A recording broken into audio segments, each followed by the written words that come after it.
Good day, everyone. Welcome to your physical fitness class. For today, we are going to discuss about the common discomforts in exercise. And at the end of this lesson, you are expected to number one, identify common discomforts in exercise, its causes, prevention, and treatments. Number two, discover common areas in the body where these exercise discomforts occur. And number three, understand that discomforts in exercise are normal and it should not hinder a person from engaging in an exercise activity.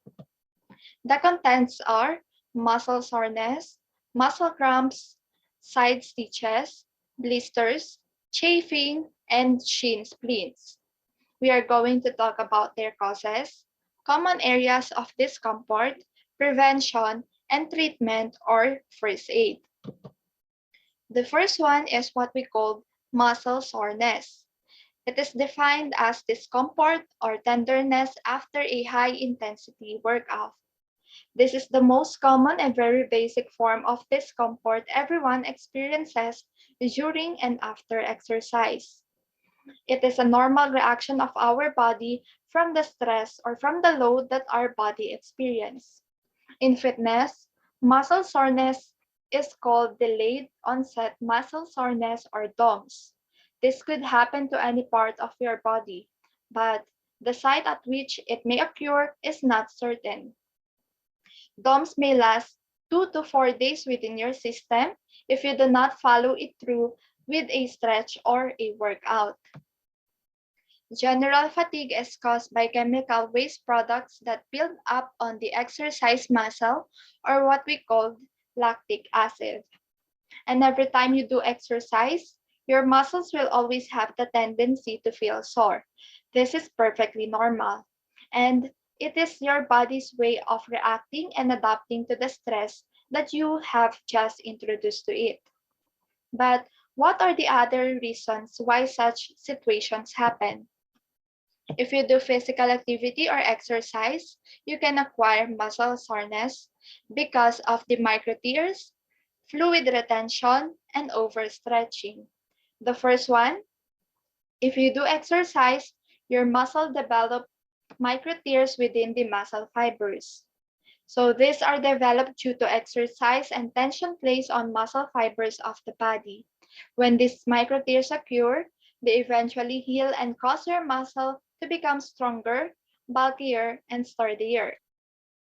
These micro tears are very normal, especially when you are engaged in regular exercise. Your muscles go through the cycle of breaking and repairing until such time that they grow and become stronger. The fluid retention, so the muscles tend to hold fluids within its fibers. Water retained within these fibers irritate the pain nerve endings of muscles. This is the reason why during and after an exercise, you actually feel a burning sensation within your body. And the last one is overstretching, or when your muscles have been pulled awkwardly. When your muscles go through such tension and stress, especially when they are not well prepared, it may cause larger tears within the muscles, causing it to feel sorer for a longer period of time. This is the reason why doing warm-ups and cool-downs and stretches are important part of training. Please be reminded that muscle soreness is a natural phenomenon. Its rate of occurrence is very much common in individuals who begin an exercise program or participate after a long layoff from exercise. Soreness is really noticeable for people who have just started off with exercise or have gone back from a long period of rest from exercise. You have to understand that this phenomenon is really normal and it should not hinder you from continuing with your exercise routine. Exercise beyond customary intensity and duration. What this simply means is that you need to exert extra effort during the workout because the load or stressor applied to you has changed. Say, for example, you have just started lifting 10 pounds of dumbbells for 2 weeks. The following week, you decided to increase it with five. pounds. So from 10 pounds to 15 pounds. Your body adjusts to this sudden change of stimulus and you will eventually experience soreness. And that is natural. Muscle soreness prevention. Warm up gradually before and stretch after an activity. The best way to prevent muscle soreness from happening is for you to do warm up exercises and also incorporate stretch activity after an exercise. Warm up, increase your body temperature, and help prepare your body and mind for the task ahead, while cool downs return your body back into homeostatic state wherein you can control your breathing and regulate core temperature. Treatment. So the first one is mild stretch. You can try doing a mild stretch for the muscle groups that seem to be aching. Incorporating simple and whole body mild stretches before and after an activity can help you feel less sore during and after a workout. Second, exercise or do low intensity. You can also try performing low intensity exercises before and after an activity. Low intensity exercises are activities that require simple movements and little effort. Exercise like walking, jogging, or jogging in place, or performing jumping jacks are examples of low intensity exercises. Third is warm bath. So upon onset of muscle soreness, you can also take a warm bath or use heating modalities such as hot baths or hot towels. This is to ease the sore of your muscles. Your muscle tend to relax when heat is applied, and this simple trick could possibly lessen your soreness. And again, muscle soreness is a natural response of our body. Second discomfort is what we call muscle cramps. It is defined as sharp and involuntary muscle contraction during activities or at rest. Muscle cramps may happen in different parts of the body, but the usual sites where it occurs at is along the muscle of the legs and the arms. The causes. The first one is fatigue. When your body is tired, your brain sends signals to the muscles indicating that you have to stop and take a short rest from the activity. Fatigue in the muscle can be cause excessive muscle cramps that may last between 30 seconds to 1 minute, depending on the first aid that you will apply on it. Once you know that you can no longer exert effort, you can always slow down or totally stop performing the activity. Second is dehydration. Excessive dehydration deprives your muscle with the necessary fluids it needs to perform push and pull actions efficiently. While electrolytes are the chemicals essential within the body that provides proper function within each cell. They may come in the form of sodium, potassium, and chloride. These electrolytes can also be found in several sports or performance drinks such as Gatorade and Powerade. Another cause or causes low level of calcium and potassium in the blood. This is where nutrition will come in and how it directly affects a well and fit physical body. And the last one is strength imbalance. It is very normal in the human body because of the right and left side dominance. For the treatments, the first one is fluid intake. So fluids may come in the form of water, sweet juices, or sports drinks. In whichever form they may come, it will help a lot in balancing the water loss your muscle have experienced during exercise. Once you feel that cramps are about to settle in, it's time for you to take extra fluids to prevent it from happening. Second is gradual stretch, or you can do stretchings for 30 seconds to 1 minute while breathing properly. Next is low intensity exercise. So intensity exercise such as walking, jogging, and jumping jacks. Next is gentle massage. So doing gentle massage to the cramping area will also help to reduce the sharp pain along your muscles. Just press, Hold and release the muscle so that the tension will eventually release itself. Next is full stop. If you are experiencing really bad cramps, you must stop the activity. Make this a warning signal from your brain that something bad is happening in your body. Next is side stitches. It is defined as sharp pain felt just under the ribs, typically on the right side of the abdomen. So this is almost the same with the cramps, but this time it happens on your rib area. And it is associated with the sports of running and other activities that are done either in a quick or prolonged activity. The causes. The first one is the poor warm-up. As mentioned earlier, warm-up routines or activities performed before the main exercise. It is important in conditioning your body as well as your mind in preparation for the vigorous task ahead.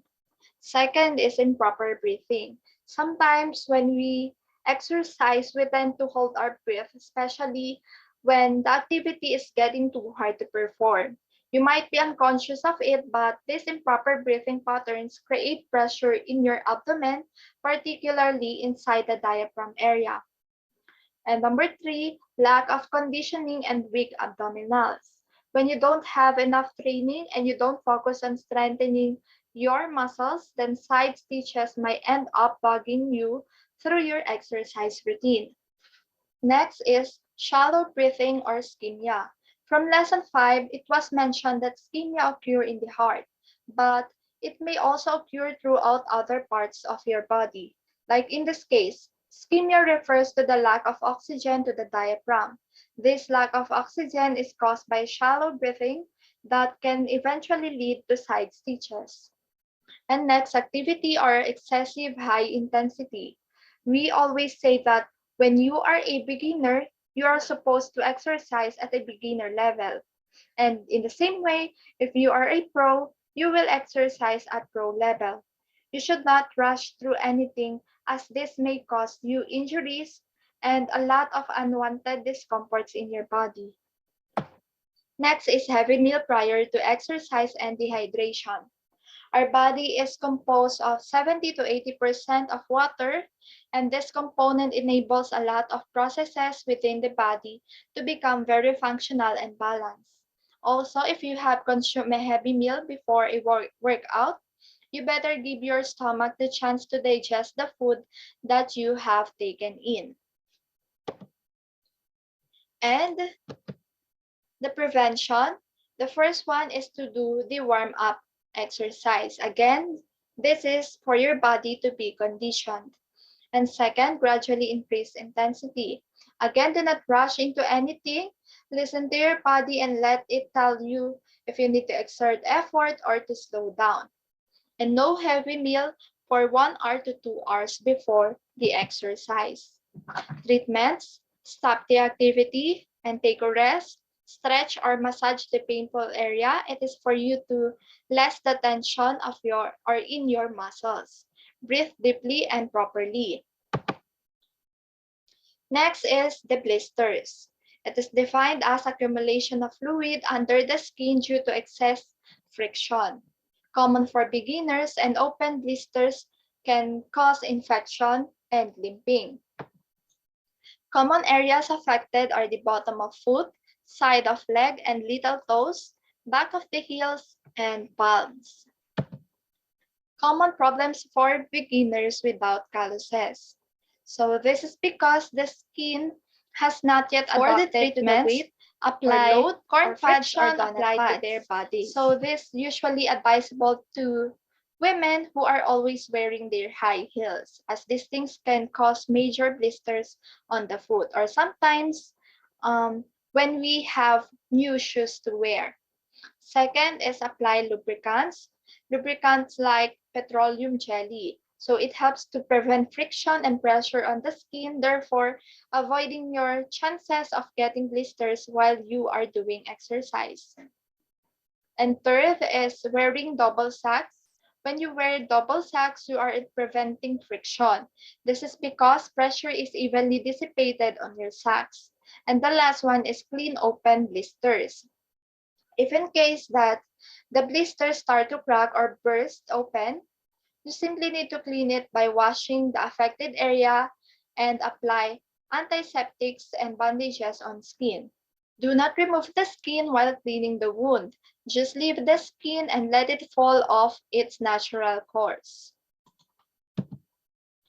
The next is chafing. Skin rubs against skin or against clothing and it becomes irritated, which can eventually crack and bleed. So this is a burning sensation or feeling on the skin that is caused by continuous friction. The common areas in between thighs, under armpits, and on the nipples. And treatment, apply petroleum jelly. Prevention, wear smooth clothing such as dry fit clothes. Avoid cotton materials. This is because they create too much friction when they become soaked and wet. But they also tend to become very heavy and hard to carry while you are moving. Next is avoid loose or tight clothing. These materials tend to rub on the skin, causing too much friction, especially when you did not apply petroleum jelly on your skin. So this is how it looks like. The next one or the last one is what we call shin spleens. It is the pain along or just behind the shin bone or tibia. The causes, constant pressure on the bone, inappropriate training program intensity or duration. So training at an intensity that is not right for your level may cause several forms of discomforts. That's why we should take everything step by step and do not rush the improvement of your body. Wrong warm up and cool down exercise. All training programs are dependent with an appropriate warm-up exercise. This is to prepare the body and the mind for the activity ahead. And wrong footwear. So there are specific footwear for specific activity. Prevention, lessen or avoid hard surfaces. This is to help lessen the pressure or the impact your body is experiencing while doing the activity. Wear appropriate footwear, and perform warm-up and cool-down exercises. Treatments, apply ice. So this is to numb the pain nerve endings that are causing the shin splints. And the most important treatment is by taking a rest from the activity. This type of discomfort is a direct signal to your body that you are overdoing the exercise. Okay, so again, somehow no pain, no gain is real, or let's say it is right, because there are natural discomforts that our body may encounter if we do different kind of exercise or activities. But too much pain will not give you too much gain. That's why you should listen to your body, rest as much as you can, and know your limitations. That's all for today. Thank you so much.